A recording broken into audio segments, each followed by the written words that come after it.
Bah! Okay. Hi, Clay. So, kind of intimidated right now, but I am wanting to try out fucking Deadlock today. No idea what this is gonna be like. At all. I have no prior knowledge, no prior experience, never fucking played the game. Barely even looked into it. So this is going to be very interesting.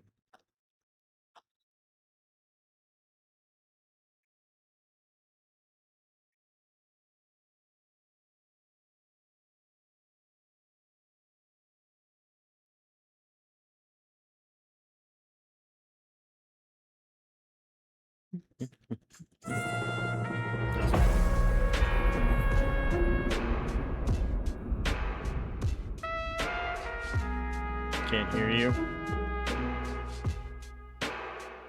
That seems to be a you issue, Meister.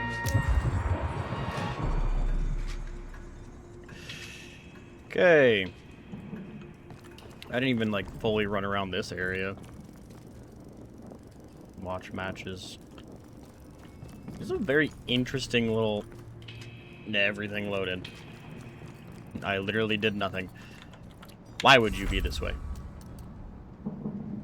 Melee lifesteal. One thing that I am probably gonna need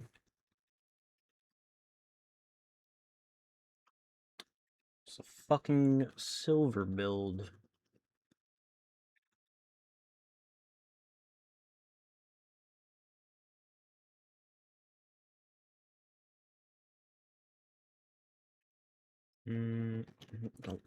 Talks about laning and shit, but like, I don't like laning.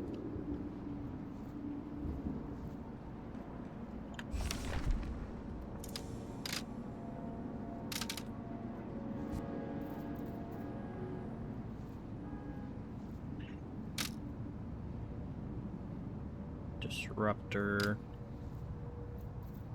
Area denial. Just... It's all the stats. Hold on, let's... Deadlock. What is... equivalent to jungle?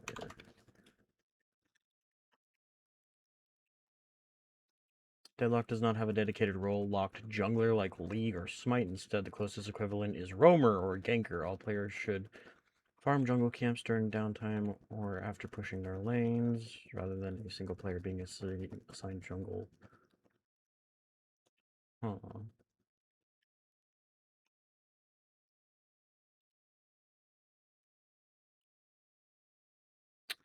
Flash, Paradox, Bebop, or Pocket.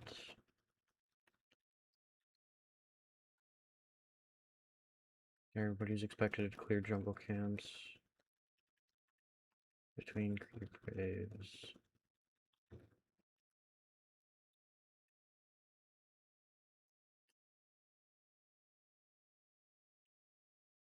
I'm so confused.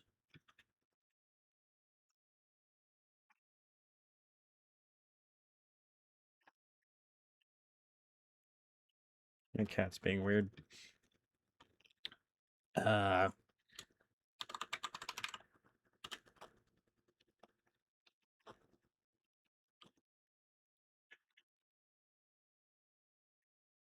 Deadlock is an extremely complex game, but it's not as hard to get into as people make it seem, if you ignore the fluff as a new player. The first step, get access to the game. To do this, someone needs to invite you. You don't know anyone with the game? Join my Discord. Link in the description and ask. I've made a dedicated channel for this, you'll find it.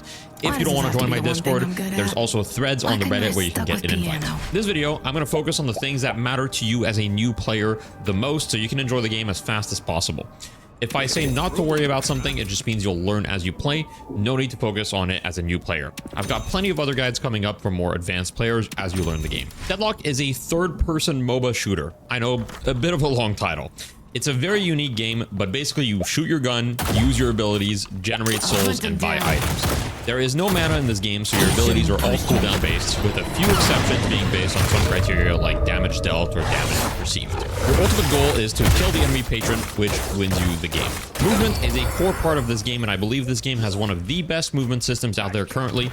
I'll cover the very basics, but there's a lot to this system, so please explore it on your own. When moving around outside of combat, you have bonus sprint speed. It goes away when you take or deal damage. Stamina is where it gets interesting. Your options with stamina are doing an air dash, a regular dash, a dash jump, a wall jump, or a down dash. Is that the scientific term? I guess we'll go with down dash for now. Now, as a new player, probably don't use the down dash option. It's extremely rarely useful. For now, just focus on learning the dash jump. Now, this is going to be kind of your go-to movement mechanic moving around the map. It's fairly easy to execute. It's mostly just timing based, and it's going to be your bread and butter. Once you get familiar with the dash jump, get familiar with air dashes. Air dashes are incredibly important once you will get to a higher level, but at first don't worry too much about it. My main piece of advice when it comes to stamina is don't spam it mindlessly. It is a resource that you need to use for purposes. Have fun with it, get creative. That's the whole point of Deadlock, but try to think about it. There are also additional movement mechanics to help traverse the map. You have the zipline, which is the primary method to traverse the map in Deadlock, as there are no TP scrolls. It's basically an I want to move faster button. I recommend you use the zipline any chance that you get. If a zipline is between you and another point on the map, you should always use it.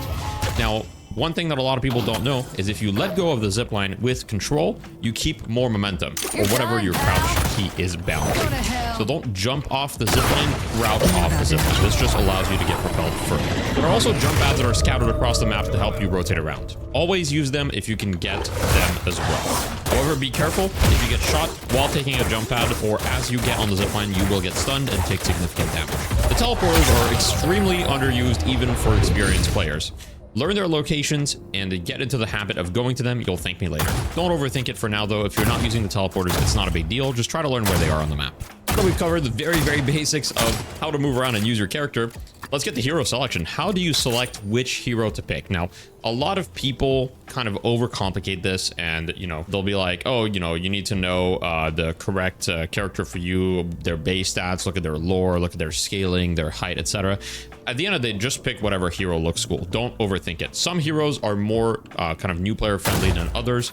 Heroes that are very simple in their kits, like Abrams or Moen Krill, for example, or even McGinnis, can be very new player friendly. Whereas heroes that are very complicated in their kits, for example, like Pocket or Mina, are not so new player friendly, but don't really concern yourself too much with that. Just pick a hero that you enjoy, because that's really going to be the main thing. So try a bunch of heroes and stick with the ones that you like playing the best. Now, heroes typically excel at a specific playstyle, but you can kind of adapt to how you want to play them because of the flexibility of the item system. Now, there's always going to be a meta on your hero, but don't really concern yourself too much with the meta or the concept of roles for now. You'll learn all about that later. Just know that Deadlock, compared to other MOBAs, doesn't have traditional roles, so you're not going to be queuing as a mid laner or a side laner or a carrier or anything. Everyone just kind of queues as whatever heroes they want, so don't worry too much about kind of like your role in the game. Just play your hero and have fun. Now you've selected your hero, you know how to move around the map roughly, you're in the game, you're zipping down the lane and wait. How do lanes work exactly? What's the difference between Deadlock and other MOBAs, or just how does that work if you've never played a MOBA? So the first 8 to 10 minutes of the game are called the laning stage, and your main concern during that period is to get souls. In order to do that, you need to kill the troopers and kill the enemy heroes. There's also other things that give you souls, for example, objectives and boxes. We'll talk about that. When you kill a trooper, a soul spawns in the air that you need to shoot to secure. Your enemies can deny it from you if you aren't fast enough, so they can also shoot it. Similarly, you can shoot the enemy's souls when they come out of the troopers and deny them the souls. There's also another part of the soul that spawns on the ground that you need to grab. You just need to be near it and it will automatically come to you. The healing trooper, seen here, drops a med pack when killed, which heals you and nearby teammates. Best piece of advice I have for you, be aggressive. Do not play scared. It'll slow down your learning tremendously. A lot of new players kind of like are going to play very scared or try to, especially if you're watching a guide, you might want to try to play optimally. make mistakes, it's going to teach you the game way faster than if you just try to play super optimal right from the get-go. As a rule of thumb, you always want to push the wave into the enemy tower. It's just a good rule of thumb to learn. You know, try to push the wave, be aggressive. It's not like other MOBAs where you might want to be more passive with the wave. Pushing the wave is generally rewarded in that. During downtime, don't forget to do boxes. There's kind of a bunch of boxes that spawn at 2 minutes on the map, and you'll see them. They're just kind of like these ground-looking crates, and they can make a huge difference, right? The souls that you get from these really add up as you go through the game. So anytime you're in between waves, you don't know what to do, hit a few boxes. It'll give you some extra souls. There's also golden statues that are near these boxes, which give you permanent buffs instead of souls. Don't worry too much about those. Just understand that, you know, they're good to get because they make you stronger through the game. But also, by the way, you can parry the Guardian, so it's kind of an interesting mechanic. You'll learn about it as you improve, but just know that you can parry the Guardian. As you're getting souls, you'll be wondering what to buy. My advice for now is don't worry about it. You'll learn as you go. Just follow a popular build in-game, right? If you go in-game, you'll see, if you go in the build section, you'll see that there's kind of like the most popular builds for a hero. Just pick whichever one, you know, appeals to you from the name or the description or whatever, and just buy the items roughly in order of the build, right? Now, if you're really not sure and you want some guidance, check out a link in the description below that I have, which is a website that I own, which is called deadlockmeta.com, in which I recommend builds per hero and also have a tier list, but really don't overthink it. Just follow a build that's, you know, decent and you'll be fine. One thing that is important to understand about the item system is the way slots work in this game. When you start with 9 item slots currently. It's been changed in the past a few times, so maybe it'll be changed by the time you watch this video, but it's 9 item slots and you unlock 3 additional slots as the game progresses, which allows you to buy more items. Killing a walker grants a slot. We'll get to the walkers later, but just know that there are 3 walkers, and for each one you kill, you get an additional slot to buy more items. Now let's talk about the timers and objectives. At 2 minutes, in some lanes, a small jungle camp, sometimes called the tier 1 camp, also spawns. You can always see the camps on the minimap. Farming this camp as fast as possible is highly beneficial as it gives you extra souls compared to your opponent if they don't have them. At 5 minutes, the bridge buffs spawn, 1 on each side. You can use the rope or the jump pads to get there. When playing the buff, you need to perform a heavy melee on it. There are 4 buffs: movement, vitality, spirit, and weapon. I won't go into every buff's details, but they're pretty intuitive. They last 160 seconds. Basically, they do what the name entails. Movement makes you move better, vitality gives you more health, spirit gives you more spirit, and gun makes your gun kind of do more damage, basically. These buffs spawn every 5 minutes from then on, so it spawns at 5 minutes, 10 minutes, 15 minutes, 20 minutes, and so forth. Now at 6 minutes, the medium jungle camps, also known as tier 2 camps, spawn. Tier 2 camps are still relatively easy to clear. Most heroes should be able to do them pretty efficiently. When it comes to tier 3 camps, they are the hardest to clear. However, there are still some heroes that can clear them pretty efficiently the moment they spawn, not a ton. As you play, you're going to learn which heroes can clear them when they spawn, which heroes can clear them later, so don't worry too much about it for now. The more important thing that spawns at 8 minutes, though, are the Sinner Sacrifices. These are slot machine looking things that you punch to get souls. Every time you hit them, they hurt you. They're not thrilled that you're punching them. So you should always heavy melee them, as it takes less hit than using light melees. Before the final hit, the lights at the top will flash. You want to time your heavy melee, so you start it when there are 3 lights that are remaining to be lit. If you time your heavy melee correctly, you will be rewarded with 4 golden statue buffs, which are permanent buffs that your character keeps throughout the game. We talked about these earlier. The golden statues drop them, but the Sinner Sacrifices also give you to them if you hit what I call the jackpot, which is you time your heavy melee correctly. Now, Sinner Sacrifices are extremely important, and you should always farm them when you get a chance, as soon as they spawn, ideally. So right at 8 minutes. They give a ton of souls, and the permanent buffs are huge. Ideally, you want to steal the enemy's Sinner Sacrifice, or farm your own if you can't steal theirs. It doesn't really matter too much. Keep in mind that anytime you farm the jungle, you do get unsecured souls. If you died with unsecured souls, you drop them and the enemy can get them. Make sure to spend your souls often so you don't give them free souls. At 10 minutes, the urn and mid-boss spawn. You're now officially in what I call the mid-game. A lot of players tend to overcomplicate this stage of the game, and to be fair, it is pretty confusing if you don't know what to do. As a new player, just focus on a few things. Number 1, always push the trooper waves as your first priority. Push the trooper waves as much as you can everywhere on the map. If you can push one wave, push it. If you can go even another wave, do that. That's really like the game at its core. It'll give you freedom. It'll allow you to do other things. When you want to fight with an advantage. Okay, so when you're taking a fight, try to ask yourself, do I have any kind of advantage on this guy that I'm fighting? Look at their souls. Do I have more souls than them? Am I in a 2 versus 1 fight? Are we in a 4 versus 3? Just fight with some sort of advantage, right? Avoid staying in the same lane for the whole game unless your goal is to just farm. So some heroes are kind of happy with that, but most heroes should move around the map, and it'll also teach you a lot more about the game. I know it's a little bit counterintuitive because I said to push waves, but you want to push a wave and then move around the map and try to do something. The mid boss that just spawned is essentially the final boss of the map, similar to Dota's Roshan or League's Baron. When you defeat him, the Rejuvenator drops. In order to secure it, you need to heavy melee it. Each heavy melee gives you 1 Rejuvenator buff. You can heavy melee it 3 times. Each Rejuve buff acts as an extra life for anyone who dies on your team. When someone dies, they use 1 buff and respawn at the location of their death after a few seconds. Player can only benefit from the extra life once, so if you died and you die again, you won't use another Rejuve to respawn again. The Rejuve buffs can be split amongst both teams. So for example, if one team gets 2 hits and the other team gets 1 hit, the other team will have 1 Rejuve and the team that got 2 hits will have 2 Rejuves. And this will happen somewhat infrequently, but you'll probably see it. Just because mid-boss spawns at 10 minutes doesn't mean you should do it, but past 15 to 20 minutes, if you win a big team fight, you should usually consider mid-boss as an option. It's basically a way to cement your lead and push the game forward. Now keep in mind the Rejuvenator buff lasts 4 minutes once you get it, so you don't need to do something right away after you got it. Now as for the urn, the other thing that spawns at 10 minutes, it's an urn of souls that needs to be carried from one side of the map to the other, similar to a capture the flag mechanic from other games. While you're carrying the urn, you are silenced and cannot use your weapons, abilities, or items, but you can use stamina and you can melee. You also cannot use zip lines or teleporters. When you pick it up, it highlights the deposit area on the map. There are 3 possible deposit areas. One on their side of the map, which means your team is winning. It's neutral, so in the middle of the map, well, on one side, but kind of like in the middle axis, so to speak, which means that the game is close or even, or it can be on your side of the map, which means that your team is losing. These different scenarios are highlighted by candles around the urn before you pick it up. The urn serves as one of the game's comeback mechanics, and it's one of the primary objectives in the mid game, though your Archon lobbies will very much pretend like the urn is not real. The main thing I want you to understand is that the urn is worth a lot of souls, and getting it is massive for your team no matter the situation. If you're winning, if you're losing, if the game's even, if you can do the urn realistically, you should. Right? You should not go 5 minutes without touching the urn. A lot of people like to pretend like the urn is allergic, but please consider doing the urn.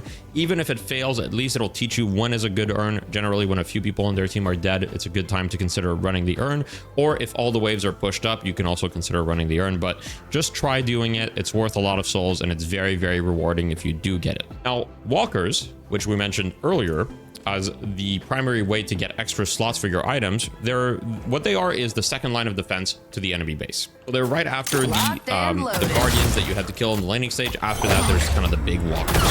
They have 2 main attacks you should be concerned about: the stomps and fireballs. Now, when you get within the walker's inner circles, it'll stomp. So you'll see there's kind of like 2 circles around the walker. There's the inner circle and the outer circle. If you're within the inner circle, it will stomp.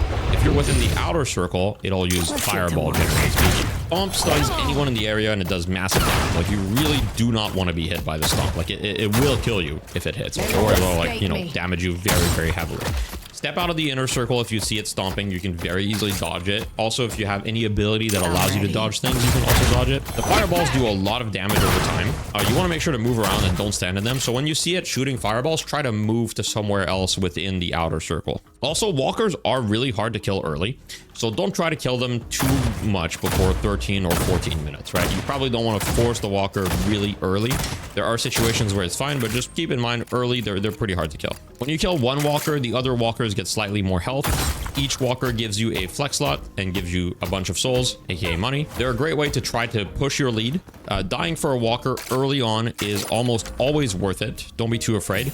Now, I talked about this in another video. If you're losing like 2 to 3 people for a walker, it's not usually worth it, but 1 person for a walker is almost always worth it from a money perspective. So don't be too afraid. If the walker's really hurt, you can go die for it, but also don't force it, right? Just experiment with it. Don't worry about it too much. Just, they're good objectives to get. Try your best to get them. So when it comes to ending the game, the first thing that I want to say is just make sure that you get mid-boss before before you go try to end the game, especially with the new base. Now, of course, you're a new player, so you wouldn't know, but the base is fairly difficult to push into, especially if you don't have a significant advantage. So you definitely want to have an advantage in the, you know, tens of thousands of souls if possible, as well as the rejuvenator from the mid boss to go into the base.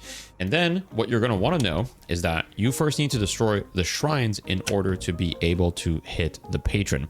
So there are 2 shrines in the base, one on the left side and one on the right side. And once you destroy both shrines, you can then shoot the patron. Now the shrines have an attack in which the animation is kind of like a circle, and then it centers on the shrine, and then it explodes. And that attack will curse you, which means that you can't use your abilities or items, and it'll do significant damage to you. So when you see the animation and when the circle starts to become smaller, make sure you back up and don't get hit by that attack. It's very important you dodge this because it will hurt. Now, once you've killed both shrines, and I heavily recommend that you melee them as well as shooting, unless you're a full gun hero. Meleeing is, you know, speeds up the process a lot, but up to you. And then once you've killed both shrines, you're going to want to shoot the patron, which it has 2 phases. For the first phase of the patron, you don't need to be inside what I would call the ritual circle, which is the big circle around the patron. You don't need to be in that circle to shoot the patron for the first phase. Now, when its health bar gets to half HP after you kill the first phase, it's going to transform. Transformation takes about 10 seconds. Once it gets to the second phase, you need to be in the ritual circle in order to deal damage. And similarly to the shrines, at that point, it has an attack which it has a big circle that it expands, and that circle also does massive damage and curses you. So when you see that circle expanding, be very careful. You want to dodge that attack. It's going to hurt a lot. So just step out of the circle and then step back in right after. Now, if there are defenders nearby, they give the structure resistance. And if there's 2 defenders nearby, it's an invulnerable. Okay, nearby means in the circle. So you have to fight the enemy team first in order to end the game. You can't just ignore them and shoot the patron. You have to usually kill them. Now, if there's only 1 enemy, you can usually ignore him and try to kill the patron. But if there's 2 or more, you need to fight them. So that's really the main thing I want you to keep in mind. That's about it. There's going to be many more guides that are going to be more advanced. So if you want to follow me to help you on your journey to improving at Deadlock and learning this incredible game, drop a subscribe and let me know. Thank you guys so much for watching this video. I really appreciate it. The new patch is a blast, and I hope you guys get to experience Deadlock just like I've experienced Deadlock. And I hope you guys have a wonderful day.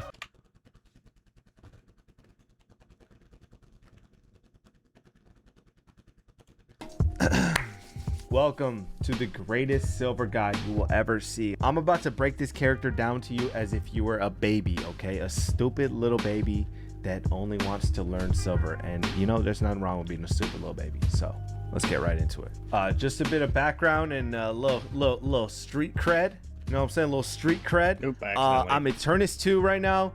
I just lost Eternus 3, but Silver is my most played hero by far. I have like a 60% or higher win rate with her. And yeah, this character is insane, bro. This character is insane. I love playing her, and she's so fun. And that's why I'm about to show you, okay? I'm gonna spread my knowledge inside of you, okay? So first of all, let's go over her abilities.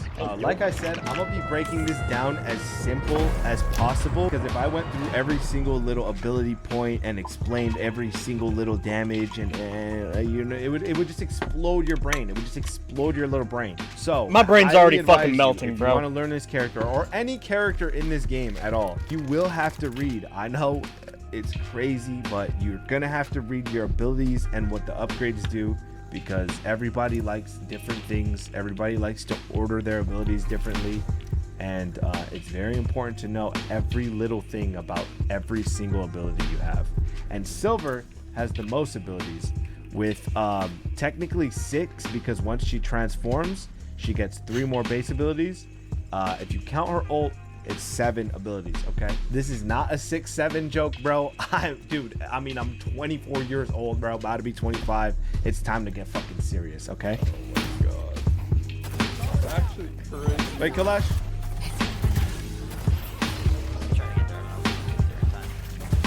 Oh my god, I'm the best. For her 1, we have a full weapon reload that gives you 3 very fast shots with big damage. Okay, this does very big damage.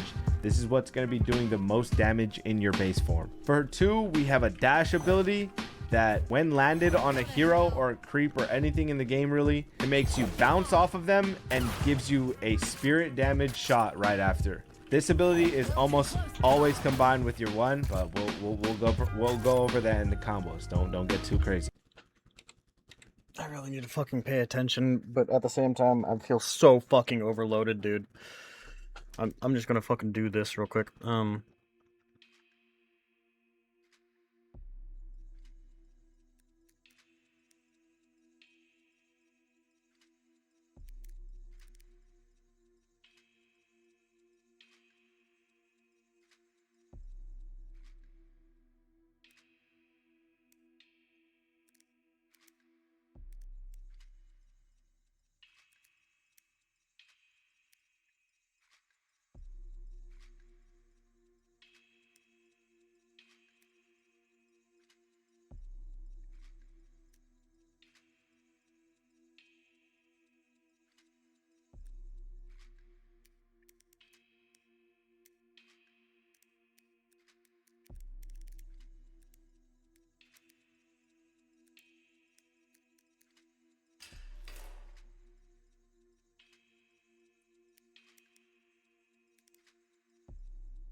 Fucking sure.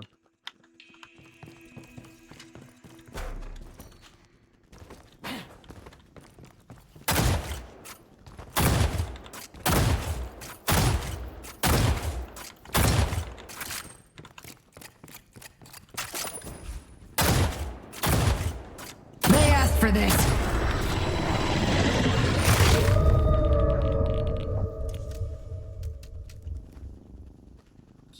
Sands, jump it up to... Oh, shit.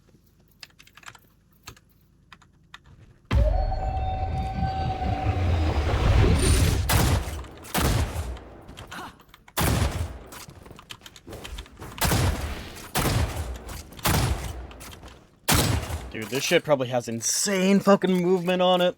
Oh my gosh. Also... Oh, that's mute game audio. No.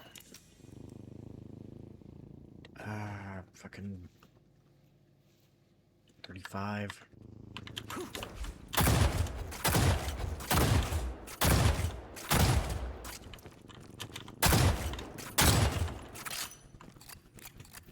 You're a different hero's cat. I remember that. I'll hunt him down. Piss off. Rolla. We'll get some whiskey and laugh about this later, Abe.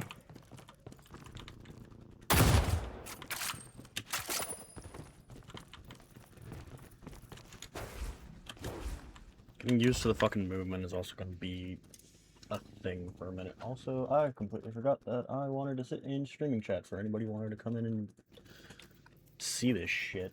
And then we'll also fucking share screen for anybody who wanted to fucking see this shit.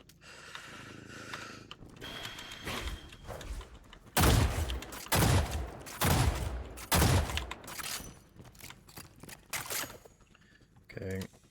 I really do want to learn Silver. It's like the one character that I'm actually kind of interested in. No more sleeping. Need you help? Then sleep more.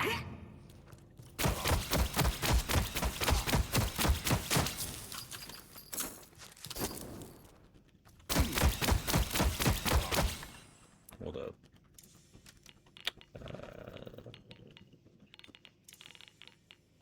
Critical.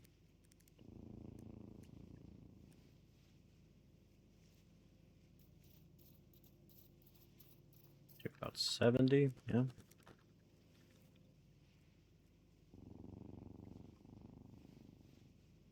%.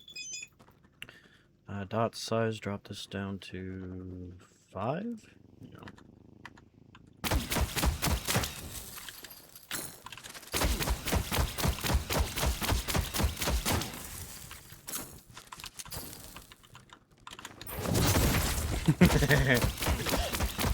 Fucking prison pillows. You won't bully me.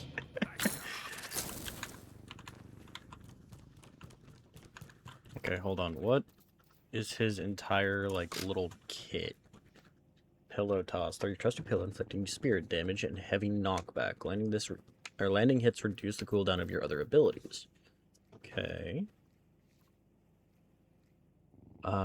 2, you jump to an ally, nap alongside them. Both you and the ally receive burst healing based on the missing health, followed by a lingering regeneration.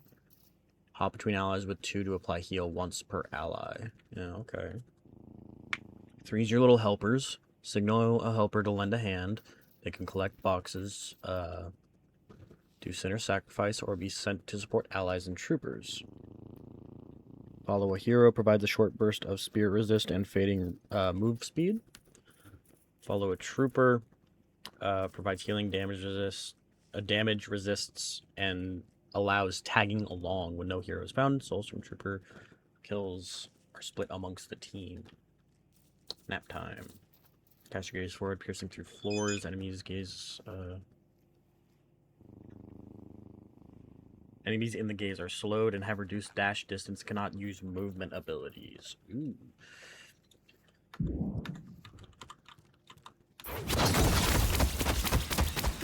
Come help!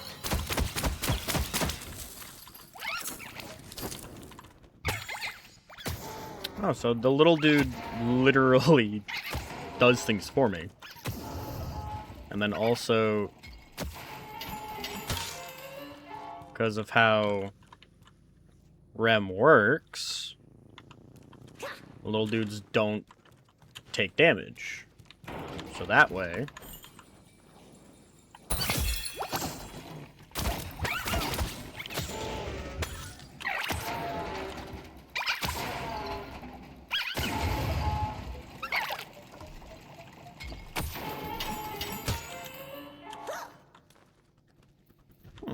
Okay.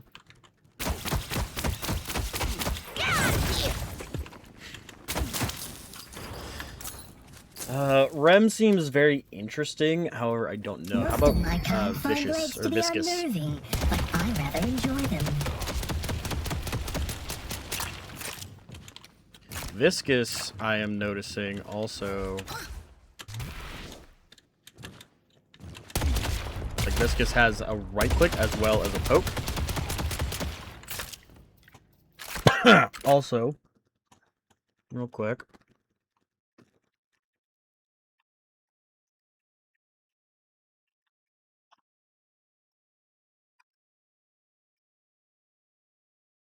Yeah, I generated how much you want to bet. Apparently there's a big old modding thing for this game, but Blacker!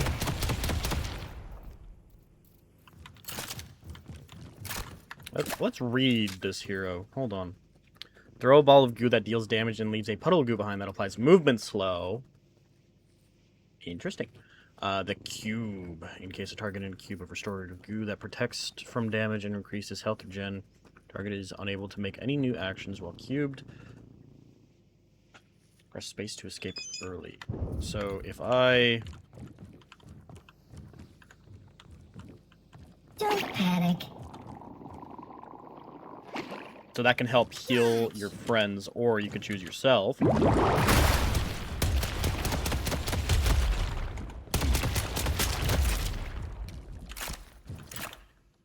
Okay, so Viscous is very much something that I think would be good.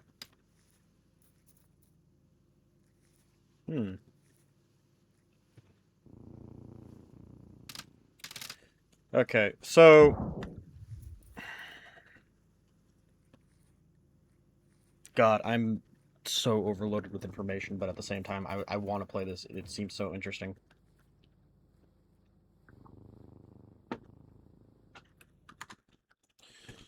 I am going to... Where's League? There's League.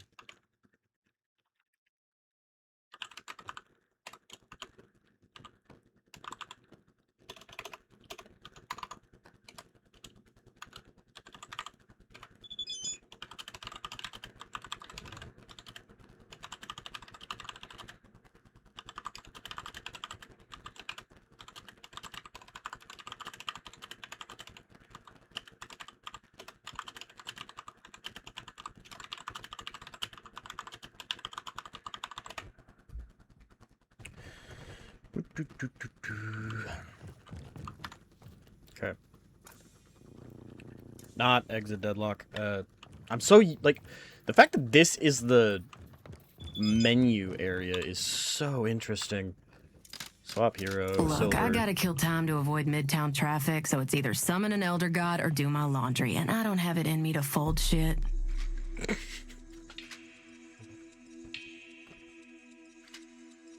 That's fucking real. Learn to play. Bro, please. Please. Please.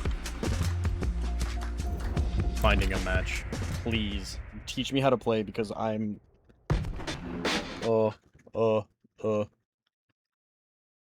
I am big stupid. Ride the zipline. Got that. Zipline speakers.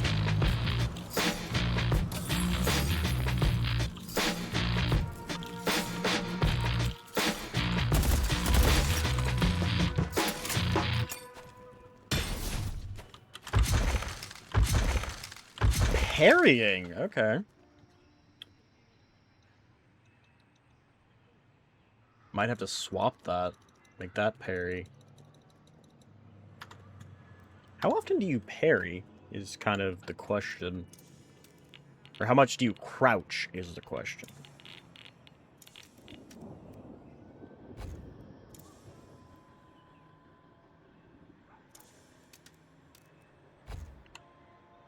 Item 3. Parry. That one. Okay.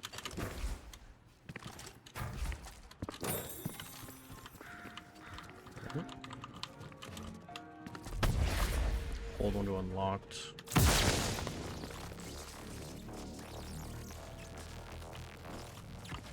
Tab to click and upgrade. Ooh. 4 to cast your ultimate and kills troopers.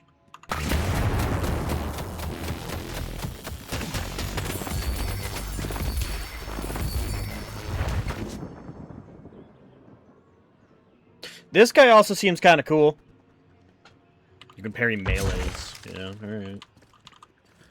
Purchase and escalating exposure. Items in Curious Shop make your hero much more powerful. I understand how items work. And we want what? Escalating exposure. We have to read! Oh well.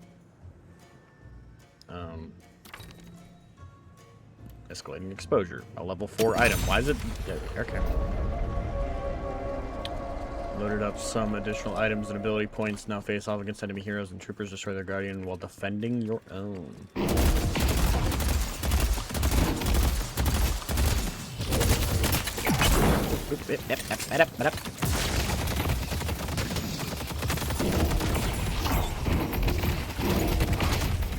The fuck am I doing?